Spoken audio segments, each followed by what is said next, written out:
So what lies in the future for the effigy mounds here in Whitewater? Well, believe it or not, something really exciting just happened here a couple months ago. Come on with me and let's find out about it.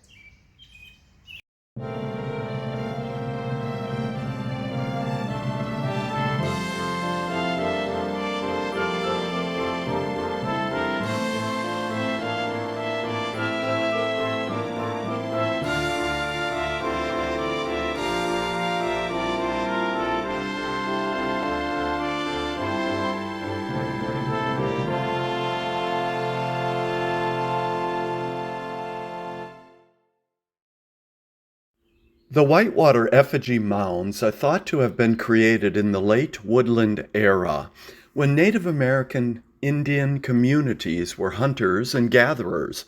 They would tend to and harvest wild rice and also grow and cultivate vegetables like squash and corn. They were a very ecologically balanced people who truly cared for the earth. Little did we know that these ancient farmers would be knocking on the door of our present-day curiosities in huge ways today. Last November, Jamie Weigel, the chair of the volunteer organization Friends of Whitewater Effigy Mounds Preserves, was out surveying the effigy mounds with the Wisconsin Historical Society state archaeologist Amy Roseborough. Amy had mentioned to her that she had some suspicions about some parallel raised ridges next to the mounds. Amy had come to Whitewater in November, and she had given a presentation here at City Hall to Parks and Rec staff, and then we had some time before we were going to go to the school, and so we went over to the mounds to walk through them, and she had looked at the LiDAR map prior to coming, and on that map she had seen what looked like a disturbance, some small ridges, and she wanted to check them out a little bit more closely while she was here in town.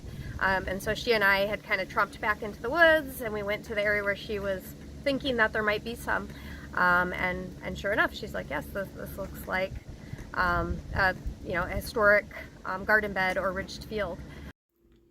Raised beds or garden beds 1,000 years ago were used by Native Americans to grow plants. These beds existed mainly in wet, swampy areas where the soil was too saturated to plant edible plants. The beds allowed the soil to be piled and its water intake controlled by Indians who managed the gardens. To help verify Amy's suspicions about the garden beds, she utilized LiDAR technology on her iPhone to help survey and verify the claim. LiDAR, which stands for Light Detection and Ranging, uses laser pulses to create 3D images of the below topography from satellites in our orbit. The surface relief maps that LiDAR produces did indeed show parallel rippled raised landscape where the beds were thought to be. So we have been working on the north edge of the mound area to investigate some features that show up on LiDAR images, and these are kind of surface relief maps of the site. We noticed some parallel features there that resemble raised fields or Native American garden beds. Amy then sent off these LiDAR images to the University of Wisconsin-Madison, where geology professor Dr. William Gartner examined the LiDAR maps and definitely decided it was worth coming to Whitewater for a closer look. And the reason I came down to the Whitewater Reserve was that Amy Roseborough, the state archaeologist, wanted me to take a look at a couple of linear features that she found on a LiDAR map. And when I saw the LiDAR map, I was very excited because these linear features look like it's a possibility that they are ridged fields or garden beds. On June 7th and 8th, along with Bill Gardner and Amy Roseborough, the mounds also had visitors from the Department of Natural Resources, the Whitewater Parks and Recreation Department, and Whitewater Community Friends of the Effigy Mounds. We gathered there for information sessions and for the experts to survey the suspected beds. Finally, at the end of the 2 days, Amy brought us deep into the woods to see the garden beds for ourselves. And there they were, the garden beds amongst all of the close-quartered foliage.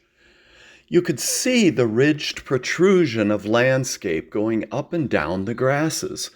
And where Amy and Bill had taken samples, you couldn't help but notice the rich, dense, black moisture-packed soil, a result of underground spring waters. Well, that's it for us today. Stuck to the shovels. Difficult to dig. Suddenly the shovel weighs 300 pounds because there's this much mud built up on either side of it. So the idea of trying to work this with stone and bone tools was just making me twitch a little bit, but we were getting pretty far down. So, depending on what the water table was at the time, it could have been considerably easier to deal with. And was there conclusive evidence at this juncture that they are indeed 1,000-year-old garden beds? It's a possibility that they are ridged fields or garden beds, which is associated with maize agriculture, and it was right next to effigy mounds. And what was very exciting about this landscape association is when exactly did maize agriculture begin in Wisconsin? When did raised field agriculture begin in Wisconsin? The idea that it might have late woodland roots with the same people that did effigy mounds was very, very exciting. So we came down to take a look, and the short answer is it's possible that they're raised fields. We just don't know at this junction. So we'll see. We'll see. So with this new discovery, I asked Jamie Weigel what the Friends of the Effigy Mounds would like to see happen in the future for the mounds and this new site. Well, I think that the discovery of the ridged fields, certainly elevates the prestige of the site. As it is, it's a remarkable, cultural and historical resource that we have, here in Whitewater, and that just, certainly elevates, in my mind, the specialness and the sacredness of this place.